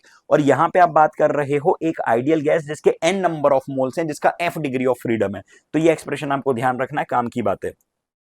अगली चर्चा, स्पेसिफिक हीट। हीट क्या होती है? हीट अगर आपको किसी बॉडी को देनी है तो उसका इफेक्ट होता है टेम्परेचर, मतलब बेसिकली जब टेम्परेचर डिफरेंस होगा किसी भी दो ऑब्जेक्ट में तो वहां पे हीट फ्लो करती है, और डेल्टा क्यू को आप लोग लिखते हैं mc डेल्टा टी। क्या लिखते हैं? Delta q equals to mc delta t. तो यहां से c का एक्सप्रेशन आप लोग जनरेट कर सकते हैं Q divided by m delta T. ये क्या है? ये स्पेसिफिक हीट आखिरकार है क्या? This is the amount of heat required to raise the temperature of a body of unit mass by unity, मतलब एक बॉडी जिसका मास यूनिटी, उसका टेम्परेचर यूनिटी से आपको बढ़ाना है, उसके लिए कितनी हीट देनी पड़ेगी? उसके लिए इतनी हीट देनी पड़ेगी। लेटेंट हीट क्या होती है? फेज चेंज करने के लिए जो हीट रिक्वायर्ड है वो कहलाती है लेटेंट हीट। क्यू को आप लोग लिखते हैं m times of l। Specific heat at constant volume CV बन जाएगा, ठीक है। Specific heat at constant pressure CP बन जाएगा, ठीक है। Relation between CP and CV क्या बन जाएगा? ये बन जाएगा CP minus CV equals to R। Ratio of specific heat gamma कितना बन जाएगा? CP by CV। गामा क्या होता है? CP बाय CV, ठीक है। U और CV में relation U equals to NCV delta T। देखो ये एक्सप्रेशन आप ध्यान रखना, delta U delta Q, delta U हमेशा होता है N CV delta T, delta Q हमेशा होता है N CP डेल्टा T। दूसरी बात आपने यहाँ पे क्या लिख दी? एक महत्वपूर्ण फॉर्मूला क्या लिख दिया आपने? लिख दिया CP minus CV equal to R और CP by CV equals to gamma, ठीक है। इन दोनों बातों को यदि आप कंबाइन करें तो CP का एक्सप्रेशन आपके सामने आ जाएगा R गामा अपॉन गामा -1, और CV का एक्सप्रेशन आपके सामने आ जाएगा R अपॉन गामा -1। ध्यान रखना, ये काम की बात है, ठीक है। Specific heat of a mixture of gas की अगर आप लोग बात करो एक गैस के मिक्सचर के लिए यदि आप चर्चा करो तो ये बन जाता है N1Cv1 plus N2Cv2 upon N1 plus N2, ये Cv मिक्सचर बन गया। Cp मिक्सचर बन जाएगा N1Cp1 plus N2Cp2 upon N1 plus N2, है ना, ये Cv गलत छपा है यहाँ पे, N1 प्लस N2 आएगा, ठीक। और gamma mixture Cp mixture upon Cv mixture divide कर देना, ठीक। अगली बात कि अगर डिग्री ऑफ फ्रीडम की बात करो तो मोनोटॉमिक के लिए 3 होती है, डायटोमिक के लिए 5 होती है, क्योंकि मोनोटॉमिक में सिर्फ और सिर्फ ट्रांसलेशनल डिग्री ऑफ फ्रीडम होती है, डायटोमिक में ट्रांसलेशनल के साथ 2 रोटेशनल भी होती हैं, ठीक है। चलिए आइए चर्चा बढ़ा देते हैं आगे। थर्मोडायनेमिक प्रोसेसेस की बात करें, आपको मालूम है कि किसी भी बॉडी को यदि आप हीट देते हो तो वो जाती है इंटरनल एनर्जी में और वर्क डन में। वर्क डन यहाँ पे हम लोग चर्चा करते हैं मूविंग बाउंड्री वर्क की। ये आपके पास एक कंटेनर है जिसमें कि गैस भरी हुई है, और यदि आप इसको हीट देते हो, यदि आप इसको हीट देते हो तो इस हीट के द्वारा क्या क्या हो सकता है, इस हीट के द्वारा भाई साहब इसका एक्सपांशन हो सकता है यानी वर्क हो सकता है, और इस हीट के द्वारा इसका टेम्परेचर बढ़ सकता है यानी कि इसकी इंटरनल एनर्जी चेंज हो सकती है। तो यहां से आपने लिख दिया first law of thermodynamics, delta q equals to delta u plus डब्ल्यू, ठीक है। वर्क डन की बात करें तो आइसोथर्मल, आइसोकोरिक, एडियाबेटिक और आइसोबैरिक, ये 4 प्रोसेस आपके सामने होती हैं। चारों के वर्क डन यहाँ पे लिखे हुए हैं, इनको देख लेना, ठीक है। Isobaric P delta V, isothermal NRT L N of V2 by V1, adiabatic का याद रखना PV initial minus PV final upon gamma minus 1, यानी P1 V1 minus P2 V2 upon gamma minus 1। Isochoric volume constant है, work done 0, ठीक है। Efficiency की बात करें, ये डिलीट हो चुका है हीट इंजन, इसको मैं नहीं पढ़ाऊंगा, इसको हटा दिया हम लोगों ने, ठीक है। चलिए आइए चर्चा बढ़ा लेते हैं आगे। रेफ्रिजरेटर भी डिलीट हो चुका है, इसको भी हम लोगों ने हटा दिया। चलिए आइए चर्चा बढ़ाते हैं आगे। हीट ट्रांसफर की बात करें, हीट ट्रांसफर की कंडीशन भाई साहब delta Q by delta T equal to minus K A D T by D X. ये क्या है delta Q by delta T, ये रेट है जिसपे की हीट फ्लो हो रही है, heat flow rate Q upon T, और इसको क्या लिख दिया माइनस का के ए डेल्टा टी या तो delta theta divided by length या तो एक्स, कुछ भी लिख सकते हो, ठीक है। जब आप दो मटेरियल्स को कंबाइन कर देते हो जिनके थर्मल कंडक्टिविटीज K1 और K2 हैं, तो सीरीज में एक्सप्रेशन बन जाएगा रेजिस्टेंस का, एडिशन करोगे आप लोग L R equal to R1 plus R2। R की वैल्यू क्या होती है, आर की वैल्यू होती है L upon K A, R equals to L upon K A. Parallel में बात करोगे तो पैरेलल में एक्सप्रेशन बन जाएगा 1 upon R equal to 1 upon R1 plus 1 upon R2, काम की बात है, ठीक है। किरचॉफ लॉ क्या कहता है भाई साहब, किरचॉफ लॉ कहता है कि जो आपका total emissive power upon absorptive power का रेशो होता है, यही कहलाती है emissivity of the black body. Veins law delete हो चुका है, स्टीफन बोल्ट्जमैन लॉ आप लोग लिख सकते हो, rate at which the heat is being removed is sigma into E into A into T to the power 4, ठीक है। सिर्फ एक्सप्रेशन ध्यान रखना, इतने में काम हो जाएगा। न्यूटन्स लॉ ऑफ कूलिंग भी सिलेबस में नहीं है। चलिए आइए चर्चा बढ़ाते हैं आगे। इलेक्ट्रिसिटी एंड मैग्नेटिज्म, सबसे पहली बात Coulomb's law, F equal to K Q one Q two by R square. K क्या होता है भाई साहब, के होता है 1 upon 4 pi epsilon not. Epsilon not क्या होती है, परमिटिविटी, यहीं से एक्सप्रेशन लिखते हैं रिलेटिव परमिटिविटी का, permittivity of medium divided by the permittivity of air या तो फ्री स्पेस, ठीक है। इलेक्ट्रिक फील्ड की अगर हम लोग बात करें, इलेक्ट्रिक फील्ड बन जाती है K Q by R square, direction इनकी होती है आर कैप के अलोंग। इलेक्ट्रोस्टैटिक एनर्जी की बात करें, K Q one Q two by R with a negative sign. Negative sign क्या बताता है भाई साहब, कंजर्वेटिव फील्ड, ठीक है। Electrostatic potential K Q by R point object के लिए, पॉइंट चार्ज के लिए। फील्ड और पोटेंशियल में रिलेशन क्या होता है, फील्ड और पोटेंशियल में रिलेशन होता है delta V equals to minus of integral E dot D R, ठीक है। काम की बात है, काम का एक्सप्रेशन है। इलेक्ट्रिक डाइपोल की अगर हम लोग बात करें, so P equals to charge into separation, P यानी कि dipole moment equal to charge into separation. Potential for a body की बात करें डाइपोल के लिए, तो डाइपोल का पोटेंशियल होता है Kp बाई आर क्यूब। ये इंपॉर्टेंट है क्योंकि डाइपोल के लिए जो पोटेंशियल है ये इनवर्सली प्रोपोर्शनल है आर स्क्वायर से, और डाइपोल के लिए जो फील्ड है वो इनवर्सली प्रोपोर्शनल होती है आर क्यूब के। डाइपोल के लिए जो फील्ड होती है ये इनवर्सली प्रोपोर्शनल होती है आर क्यूब के, काम की बात है। एक्सियल पोजीशन कितनी होती है, एक्सियल पोजीशन का एक्सप्रेशन क्या होता है मेरे भाई, एक्सियल पोजीशन के लिए इलेक्ट्रिक फील्ड कितनी होती है 2 Kp by R cube, equatorial के लिए माइनस का Kp बाई आर क्यूब, ठीक है। तो ये आपके सामने सारे एक्सप्रेशंस लिखे हुए हैं। टॉर्क होता है P क्रॉस E और potential energy minus P dot E।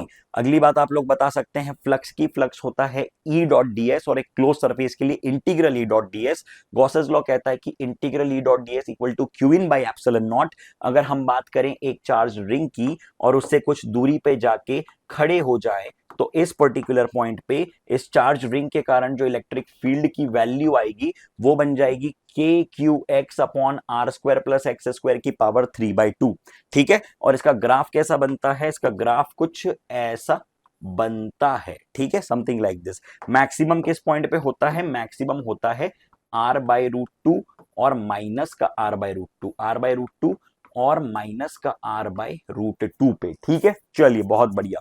E and B for a uniformly charge sphere. Electric field की अगर आप बात करो तो electric field uniformly charge sphere, solid sphere की बात करें तो बढ़ती है सरफेस तक, उसके बाद डिक्रीज होती है, ठीक है। और अगर आप बात करो पोटेंशियल की तो इसका कुछ अतरंगी ग्राफ होता है।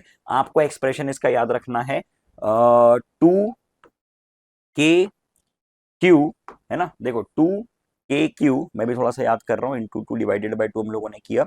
हाँ ठीक है, 2k/q times of 3 minus R square by R square times of R, 2k/q by R, ठीक है। ये एक्सप्रेशन आपके सामने बन गया। इसमें ध्यान रखना कि अगर आप सेंटर पे बात करोगे तो वो 3/2 टाइम्स आएगा सरफेस का। करके देख लो आप लोग, ये एक्सप्रेशन लिखा हुआ है, ये थोड़ा सा अलग फॉर्मेट में लिखा है, ठीक है। बस ध्यान रखना जो मैंने बात बताई है। लाइन चार्ज के लिए अगर आप बात करोगे तो ये बन जाएगा कितना, 2k lambda by R. Line charge के लिए बन जाएगा कितना, लाइन चार्ज अगर आपके पास है, लाइन चार्ज के लिए इलेक्ट्रिक फील्ड कितनी निकलती है मेरे भाई? लाइन चार्ज के लिए इलेक्ट्रिक फील्ड की वैल्यू निकलती है 2k lambda divided by R. एक थिन शीट के लिए अगर आप चर्चा करोगे तो एक थिन शीट के लिए इलेक्ट्रिक फील्ड कितनी बनती है मेरे भाई? एक थिन शीट के लिए इलेक्ट्रिक फील्ड आप ऐसे निकालते हो गॉसेस लॉ लगा के, और इसके लिए इलेक्ट्रिक फील्ड की वैल्यू आती है sigma divided by 2 epsilon not, ठीक है। और अगर आप एक थिक शीट की बात करोगे तो थिक शीट के लिए आती है सिग्मा अपॉन एप्सिलॉन नॉट, ठीक। चलिए आइए चर्चा बढ़ाते हैं आगे। कैपेसिटर्स की अगर हम लोग बात करें, कैपेसिटर के लिए total capacitance Q/V, parallel plate capacitor के लिए epsilon not A/D, spherical capacitor के लिए K कितना बन जाएगा ये, हाँ 4πε0 R1 R2 upon R2 minus R1, ठीक है, थोड़ा सा कंफ्यूज हो गया था। सिलेंड्रिकल के लिए बात करें तो 2πε0 upon ln R2 by R1, ठीक है। पैरेलल में अगर आप बात करो, सीरीज और पैरेलल के लिए रिजल्ट रेजिस्टर से बिल्कुल उल्टे होते हैं। तो capacitor in parallel C1 plus C2 और capacitors in series 1/C1 plus 1/C2, यानी C1 C2 upon C1 plus C2।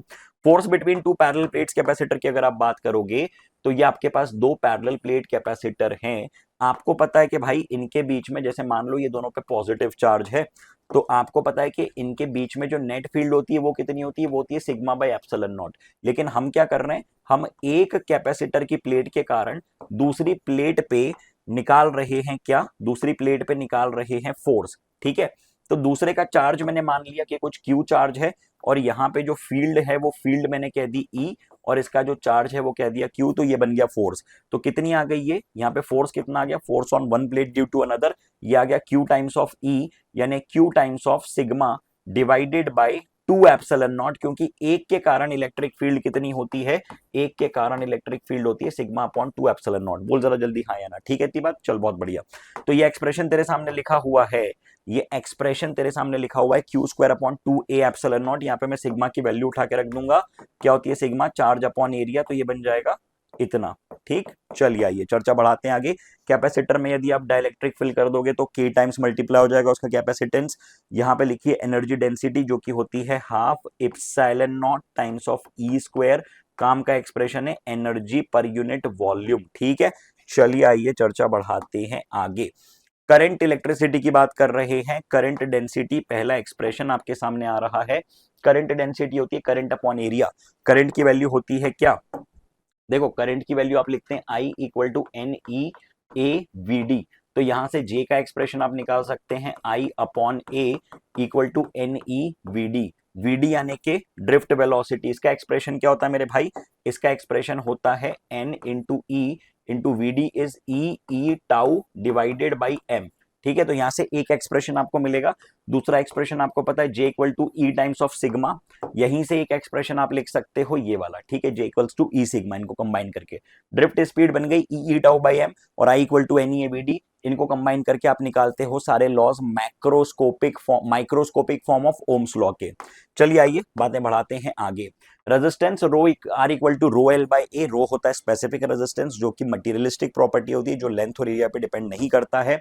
Temperature dependence of resistance R equal to R naught bracket में 1 plus alpha delta T. Ohm's law की बात करें तो V equal to IR आपको मालूम है। Kirchhoff law, दो लॉ होते हैं, जंक्शन लॉ और loop law, junction law conservation of charge होता है, loop law conservation of energy होती है। जंक्शन लॉ कहता है कि टोटल करंट जो होता है भैया किसी भी जंक्शन पे आना और जाना उसका सम जीरो होता है। लूप लॉ कहता है कि टोटल एनर्जी कंजर्व्ड है, एक लूप में चलोगे तो टोटल जितने भी एलिमेंट्स के कारण वर्क डन से उनका समेशन जीरो आएगा, ठीक है।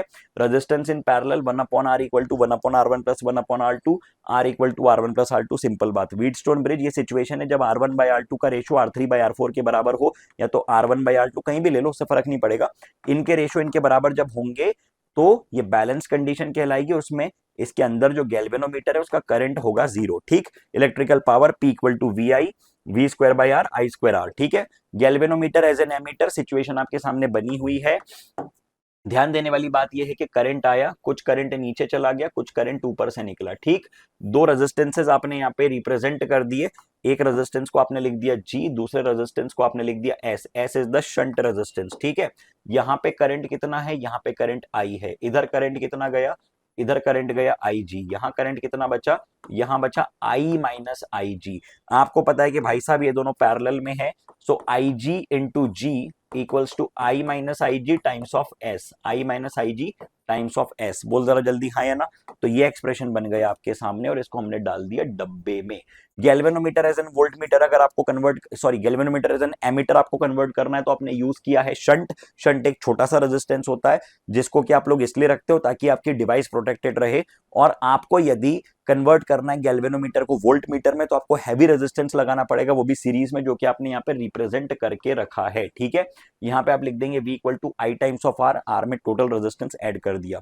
चार्जिंग ऑफ कैपेसिटर का फॉर्मूला आपके सामने दिया हुआ है 1 minus E to the power minus tau by RC। Discharging का फॉर्मूला आपके सामने दिया हुआ है, टाइम कांस्टेंट होता है टाउ, जिसको हम लोग लिखते हैं RC, ठीक है। चलिए आइए चर्चा बढ़ाते हैं आगे, ये आपके काम का नहीं है, चर्चा बढ़ा रहे हैं हम लोग आगे। चलिए आइए मैग्नेटिज्म की बात करें तो लॉरेंट्ज फोर्स, लॉरेंट्ज फोर्स क्या होता है भाई साहब, जब भी एक चार्ज मैग्नेटिक फील्ड में मूव करता है तो उस पे लगता है फोर्स, कितना फोर्स लगता है, F equal to Q times of V cross B।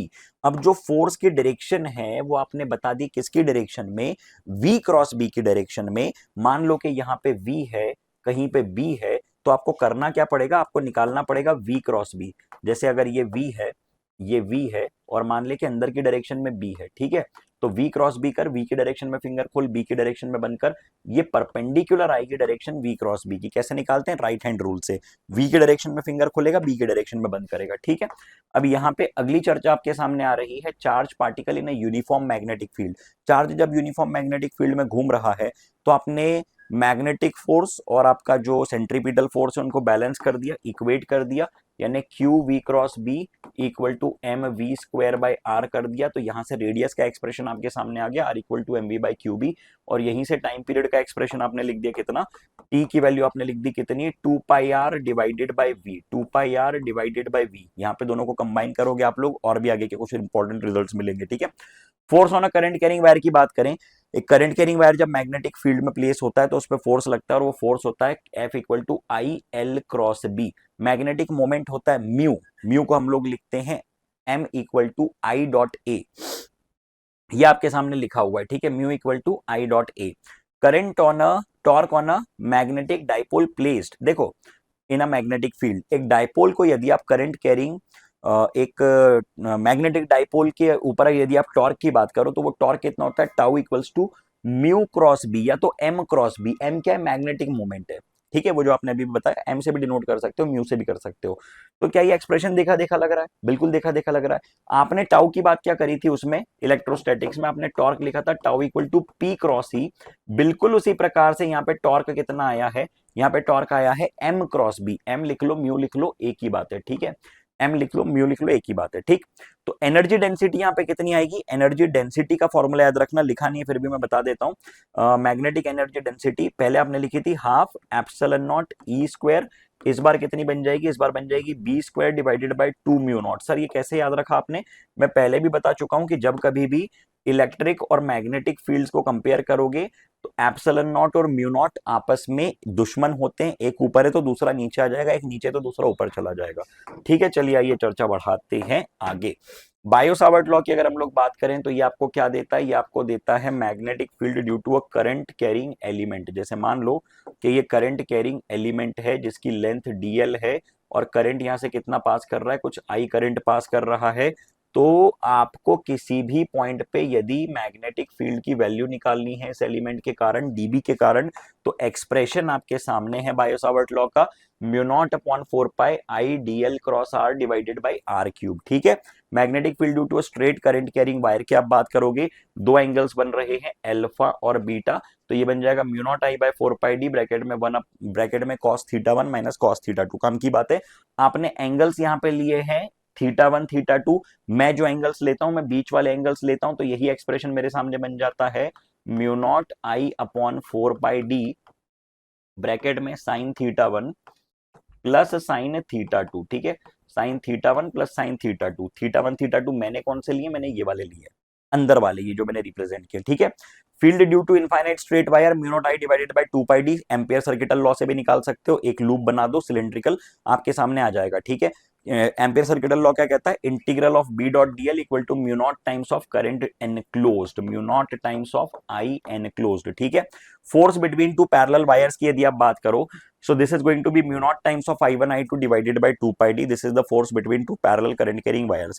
field on the axis of a ring की बात करो, mu naught I a square divided by 2 times of a square plus r square की power 3/2। ध्यान देने वाली बात यह है कि यहाँ पे यदि आप d की वैल्यू 0 करते हो, ध्यान देने वाली बात यह है कि यहाँ पे यदि आप d की वैल्यू 0 करते हो तो भी फील्ड सेंटर पे 0 नहीं है, जबकि रिंग के लिए इलेक्ट्रिक फील्ड की वैल्यू सेंटर पे 0 होती थी। ठीक है, क्योंकि वहां पे मल्टीप्लीकेशन में x ऊपर आता था। ध्यान आ रहा है, ध्यान आनी चाहिए ऐसी बातें। ठीक है, चलिए आइए बात बढ़ाते हैं आगे। Field at the centre of an arc, arc पे कितनी होती है भाई साहब मैग्नेटिक फील्ड, आर्क के कारण मैग्नेटिक फील्ड होती है mu naught I divided bye 2r times of theta by 2 pi, times of theta by 2 पाई। ठीक है, थीटा क्या है मेरे भाई, ये है करंट कैरिंग वायर, ये है करंट कैरिंग वायर, कितना करंट इसने कैरी किया हुआ है, कुछ आई करंट कैरी किया हुआ है, कितना एंगल ये फॉर्म कर रहा है, कुछ थीटा एंगल फॉर्म कर रहा है, रेडियस आर है, तो यहाँ पे मैग्नेटिक फील्ड का एक्सप्रेशन आपके सामने होने वाला है कुछ ऐसा। ठीक, चलिए आइए बातें बढ़ाते हैं आगे। Field at the centre of a ring is mu naught I divided by 2a, ampere circuital law integral b dot dl equal to mu naught times of I, field inside a solenoid b equal to mu naught N I, small n क्या है, small n है number of turns per unit length. ठीक है, number of turns per unit length. Field inside a toroid, toroid का expression आपके काम का नहीं है, डिलीट कर रहा हूं, सिलेबस से हट चुका है। Magnetic field of a bar magnet, bar magnet के लिए याद रखना mu naught upon 4 pi 2m divided by d cube और म्यू नॉट अपॉन 4 पाई m बाय d क्यूब। ये बिल्कुल वही रिजल्ट्स हैं जो कि आप लोगों ने electric field due to dipole के लिए पढ़े थे, वही सेम टू सेम एक्सप्रेशन आप लोग देखिए, 2 kp by r cube 2m by r cube, k के बदले आ गया mu naught upon 4 pi, click कर पा रहे हो, k के बदले म्यू नॉट अपॉन 4 पाई आ गया, 2m by D cube, k के बदले म्यू नॉट अपॉन 4 पाई आ गया m बाई डी क्यूब। ठीक है, ये वाले फॉर्मूले आपके काम के नहीं है, मैं चर्चा बढ़ा रहा हूं आगे। इलेक्ट्रोमैग्नेटिक इंडक्शन की अगर हम लोग बात करें तो भाई इलेक्ट्रोमैग्नेटिक इंडक्शन में magnetic flux phi equal to integral B dot D S, Faraday law, EMF equal to minus D phi by D T, Lenz law क्या कहता है भैया, अपोजिंग औलाद है, जो बाप करेगा ये बिल्कुल उसका उल्टा करेगा, मतलब अपने कॉज को अफेक्ट करेगा, कॉज को अपोज करेगा। Magnetic sorry motional EMF equal to BLV, यदि आप इस रॉड को v वेलोसिटी से आगे बढ़ाते हो, उसमें करंट है कुछ, मैग्नेटिक फील्ड में आप इसको आगे बढ़ाते हो तो इसमें इतना ईएमएफ इंड्यूस होगा। Self inductance phi equal to L times of I equal to minus L D I by D T, self inductance का फॉर्मूला सोलेनॉइड के लिए mu naught N square times of pi R square L. Growth of current in LC, ये आपके काम का नहीं है। चलो आइए चर्चा बढ़ा रहे हैं आगे। ग्रोथ और डी के दोनों ही आपके काम के नहीं है। Let's take the discussion ahead. AC की बात कर रहे हैं, एवरेज करंट एसी में कितना आता है मेरे भाई, 0 आता है। तो क्या इसका मतलब ये है कि एवरेज में कोई भी पावर लॉस नहीं है, एवरेज करंट में जो है सॉरी एसी करंट में कोई भी नेट पावर कंज्यूम नहीं होता है। एसी करंट में ओवरऑल साइकिल के लिए नेट करंट आपने 0 बता दिया, पॉजिटिव और नेगेटिव, तो क्या इसका मतलब ये है कि टोटल पावर कंज्यूम ही नहीं हो रहा है उसमें, ये गलत बात है।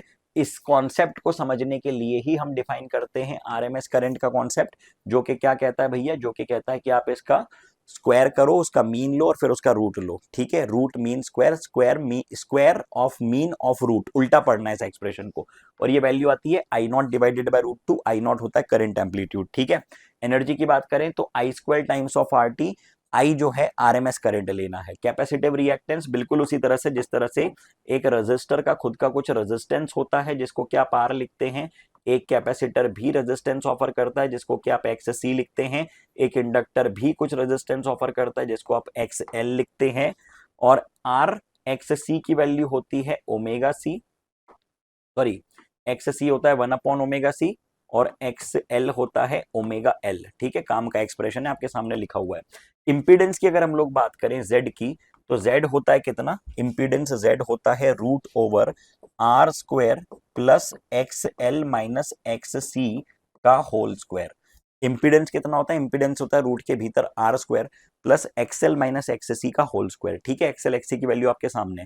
रेजोनेंस कंडीशन की चर्चा करते हैं। रेजोनेंस कंडीशन देखो आपके सामने कई प्रकार के सर्किट्स दिए हुए हैं। ठीक है, आपको ध्यान क्या क्या रखना है, आपको ध्यान सिर्फ एक ही बात रखना है। मैं एक सर्किट से सारी चीजें आपको समझा दूंगा।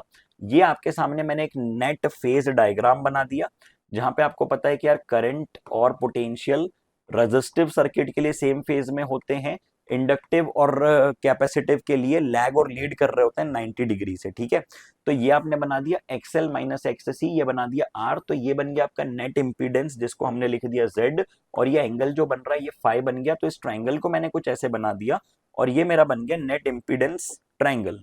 ठीक है, तो ये बन गया एंगल फाई, ये है एक्सएल माइनस एक्ससी, इसी को मैं वी एल माइनस वी सी भी लिख सकता हूँ वी के टर्म्स में।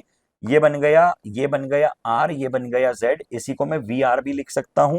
तो दो काम के फॉर्मूले मेरे सामने आ रहे हैं, टेन ऑफ एंगल फाई जिसको कि हम लोग लिख सकते हैं XL minus XC divided by R, और कॉस ऑफ एंगल फाई जिसको कि हम पावर फैक्टर लिखते हैं जिसको कि आप लिख सकते हैं आर बाय जेड। ठीक है, काम की बातें ध्यान देनी है, very very very important discussion. ठीक है, चलिए, तो ये अलग अलग सर्किट्स के लिए आपको डिस्कशंस दिए हुए हैं, अलग अलग याद नहीं रखना है, बेसिक एक ही चीज याद रख लो, आपका काम हो जाएगा। पावर लॉस की अगर बात करें, पावर फैक्टर की अगर बात करें, तो कॉस फाई आपने बताया और पावर का नेट एक्सप्रेशन बन जाएगा E R M S I R M S into cos of phi, E R M S यानी V R M S I R M S into cos of phi. ठीक है, transformer क्या करता है भैया, transformer जो है एक स्टेप अप करता है या स्टेप डाउन करता है पोटेंशियल को, मतलब कि ये कन्वर्जन में काम आएगा। आपके सामने एक्सप्रेशन है N1 upon N2 equal to E1 upon E2। क्या किया हमने, फ्लक्स लिंकेजेस बराबर किए हैं, एक से जो फ्लक्स लिंक है दूसरे के बराबर किया है। ठीक, चलिए आइए चर्चा बढ़ा देते हैं आगे।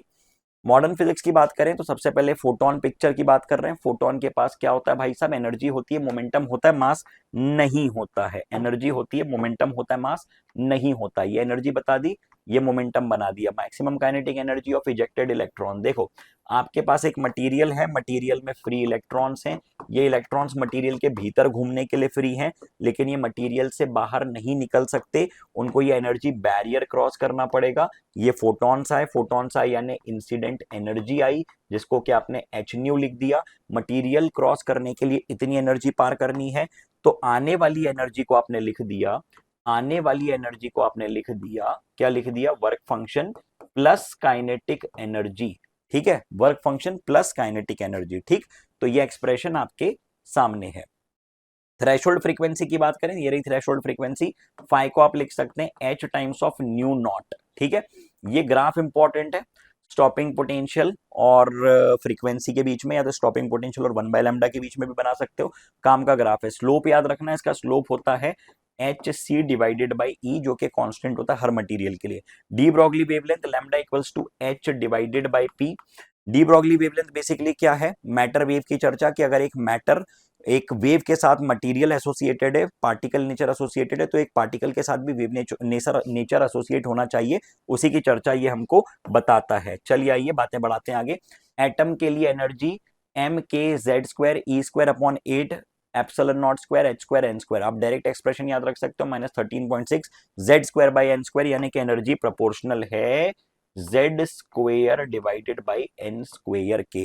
रेडियस की बात करें, रेडियस का एक्सप्रेशन आप ध्यान रखो 0.529 एंगस्ट्रॉम और ये प्रोपोर्शनल है n square divided by z के। क्वांटाइजेशन ऑफ एंगुलर मोमेंटम की बात करें, L equal to NH/2π। Photon energy in state transition E2 minus E1 equal to h nu. जब एक से दूसरे में ट्रांसलेट करते हो तो इतनी एनर्जी जो है डिफरेंस क्रिएट होती है, ठीक है, और इसके करस्पॉन्डिंग ऐसी वेवलेंथ निकलती है, ऐसी फ्रीक्वेंसी निकलती है। 1/λ equal to RZ square bracket में 1/n1 square minus 1/n2 square. पहली और दूसरी एक साइड, पहली और दूसरी स्टेट्स हैं, कहां से आ रहा है कहां जा रहा है, ठीक है। चलिए आइए बातें बढ़ाते हैं आगे, आपके काम का नहीं है, एक्सरे हट चुका है। Okay okay okay okay okay. Nucleus, radius of nucleus r equal to r0 a to the power 1/3 डी के। ये भी हट चुका है, ये भी हट चुका है, हाफ लाइफ हट चुकी है। मास डिफेक्ट की अगर हम लोग बात करें तो मास डिफेक्ट का एक्सप्रेशन काम का है।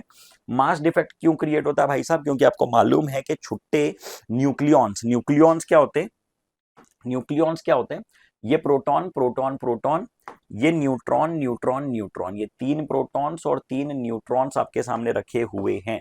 यदि आप इनको कंबाइन कर देते हो, यदि आप इनको कंबाइन कर देते हो, मतलब ये यदि ये कंबाइन होते हैं तो ये एक स्टेबल स्टेट में एग्जिस्ट करते हैं एक न्यूक्लियस के भीतर, और इस प्रक्रिया में इनकी स्टेबिलिटी बढ़ती है, मतलब इनकी एनर्जी घटी है। और अगर इनकी एनर्जी घटी है, अगर इनकी एनर्जी घटी है तो किस फॉर्म में घटी है इनकी एनर्जी? इनकी एनर्जी मास के फॉर्म में घटी है, और यही मास डिफरेंस कहलाता है मास डिफेक्ट। क्या होता है मास डिफेक्ट? मास डिफेक्ट होता है difference between the theoretical and the practical mass. Difference between the theoretical and the practical mass. Theoretical mass क्या बन गया भाई साहब? नंबर ऑफ प्रोटॉन्स, देखो जरा, number of protons into mass of proton plus number of neutron into mass of neutron, number of neutron into mass of neutron, ठीक है, minus the mass of nucleus. ये क्या बता दिया भाई आपने? ये आपने बता दिया मास डिफेक्ट, ठीक है, काम की बात है। इसी में यदि आप सी स्क्वायर मल्टीप्लाई कर दोगे तो आपके सामने बाइंडिंग एनर्जी का एक्सप्रेशन आ जाएगा। इसी में आप सी स्क्वायर मल्टीप्लाई कर दो, ये आपके सामने बाइंडिंग एनर्जी का एक्सप्रेशन आ गया, ठीक है, delta M times of C square. Energy कितनी रिलीज हो रही है? इतनी एनर्जी रिलीज हो रही है। चलिए आइए बातों को बढ़ा देते हैं आगे। सेमीकंडक्टर हाफ वेव रेक्टिफायर आपके सामने है, जो कि हाफ वेव को रेक्टिफाई करेगा। मतलब अगर आपके पास इनपुट कुछ इस प्रकार से थी तो ये वाला सेमीकंडक्टर, ये जो हाफ वेव रेक्टिफायर है, नीचे वाले आउटपुट्स को हटा के आधी रेक्टिफाइड आउटपुट देगा। लेकिन क्या ये काम की होगी? नहीं होगी। ये कर कैसे पा रहा है ऐसा? ये इसलिए कर पा रहा है क्योंकि इसमें लगी हुई है एक फॉरवर्ड बायस डायोड, जो कि पॉजिटिव को जाने देगा, लेकिन जैसे नेगेटिव साइकिल आएगी वो रिवर्स की तरह एक्ट करेगी और रोक देगी डायोड, ठीक है, उस पर्टिकुलर सिग्नल को आगे बढ़ने से रोक देगी। अब आपको अगर कंटिन्यूअस आउटपुट चाहिए तो आपको 2 डायोड्स यूज करनी है कुछ इस प्रकार से, 1 और 2। वो क्या करेगी? वो आपको कंटिन्यूअस आउटपुट देगी लेकिन पल्सेटिंग होंगी। अब इन पल्सेटिंग आउटपुट्स को यदि आप कांस्टेंट डीसी की तरह निकालना चाहते हैं तो आपको एक कैपेसिटर लगाना पड़ेगा, जो कि आपको एक स्मूथ आउटपुट देगा, ठीक है, एक कंटिन्यूअस यूनिडायरेक्शनल आउटपुट देगा। किसके बाद? कैपेसिटर लगाने के बाद।